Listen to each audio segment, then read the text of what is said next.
Good morning. Welcome to the News Hub. I'm Rolf Winkler. So what was it like inside the IRS Cincinnati field office at the center of the scandal?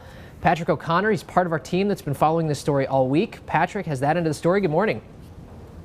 Morning. So, Patrick, it's probably not fun to work at the IRS to begin with, and it sounds like that this posting was actually more dreary than most. Well, as I was talking to someone who actually oversaw the agency for a while, said it takes a certain type to want to work in the tax-exempt part of the bureau in Cincinnati. But yeah, it's definitely a lot of the people that get in, they want to do either individual returns or focus on businesses, corporations, filings, because there's usually a lucrative career after the IRS for those kind of people. Folks that get involved into tax-exempt work, they do it because they're curious about it, or they just kind of want to work with the agency for the rest of their careers. It takes a certain type to work for the IRS and a certain type of those folks to want to work for tax exempt. A niche within a niche. Yeah, a niche within a niche. And one thing you mentioned in your story that's kind of interesting, there's not a lot of socializing. They only do it once a year? Well, yeah, it's what one of the current employees said, that really, other than the, I guess there's a parade for the Reds opening day when baseball season starts.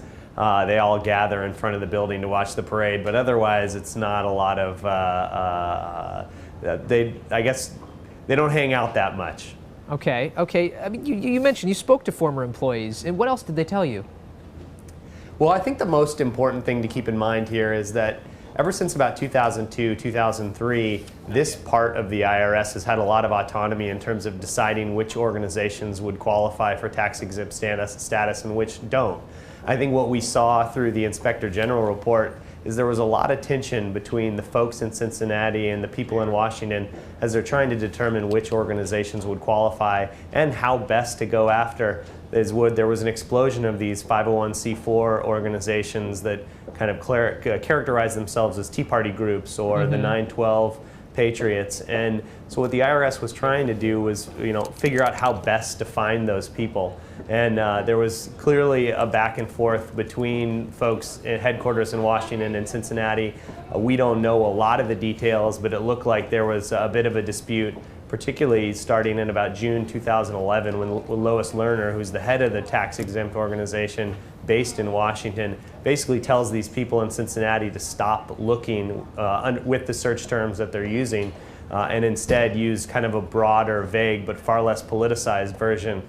They go back and forth for much of the fall, and then around January 2012, the folks in Cincinnati essentially go back to the old standard. They don't use the same words like Tea Party or Patriot, but they look for things like, groups that talk about liberty or improving government or expanding government, limiting the size of government.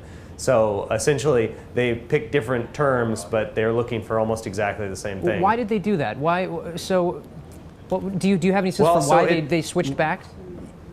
Yeah, what is fairly clear from the Inspector General report, and I think this is probably a sanitized version of what actually happened, was there's a lot of back and forth between the people in Cincinnati who are clearly impatient, awaiting guidance from the folks in Washington, and the Washington office, which seems to be far more cautious for obvious reasons, but they're proceeding very slowly. I mean, these issues first come up, I believe, in 2010, maybe spring of, I believe spring of 2010. They don't really have any kind of firm resolution. Well, they don't really have firm resolution until the spring, summer of 2012. But that whole time, there's a back and forth between the offices in terms of how they should be vetting these guys, how they should be looking for them. And clearly there was a difference of opinion in terms of what the folks in Cincinnati thought they needed to be looking for and what the folks in Washington thought they should be looking for. Well, that's interesting, because the other angle to the story, we still haven't figured out where the directive came from to target conservative groups. Was it an autonomous decision by somebody in the Cincinnati office? No.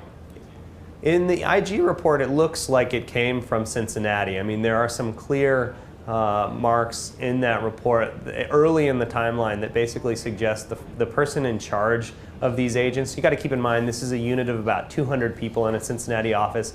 They have sole discretion for the most part. Folks in headquarters don't babysit most of their field offices, and particularly this one.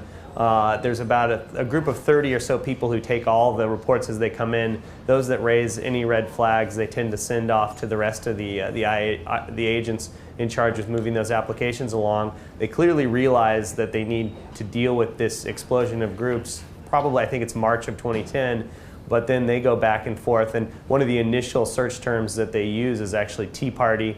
I think Patriots was another. And so this is March of 2010. They're already looking for any applications that include those terms as kind of the litmus test for 501c4 groups, applications that they want to flag and send up to a further review. Okay, and we will certainly be learning more today with the testimony of the hearings in Congress. Patrick, I know you're going to be on that along with the rest of our team, so thanks for joining us this morning.